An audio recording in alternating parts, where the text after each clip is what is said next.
Hola, bona tarda. Soc Jesús Silvestre, professor de música, i us vull presentar el curs Els secrets de la partitura.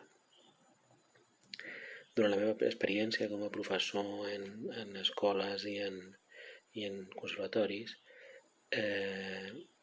moltes vegades he entablat conversar amb persones adultes que m'exposaven que no tenien molta idea de com funcionava el llenguatge musical i la partitura.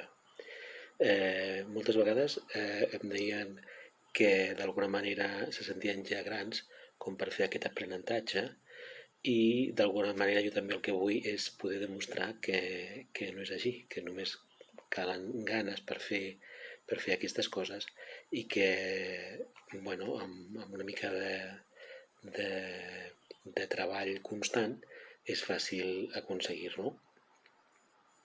Al cap i a la fi és una mena de prejudici social, no? El que ens limita a apropar-nos a la música i a poder gaudir d'ella, no?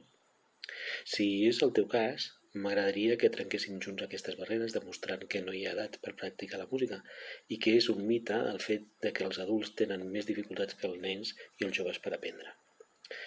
Evidentment, tot depèn del nivell musical que volem assolir, però jo em plantejo com a meta més propera gaudir de la música, i ja sigui cantant, ja sigui tocant un instrument, anant a concerts, participant, i a partir d'aquí cada un desenvolupa la seva vida musical de la manera que millor creu.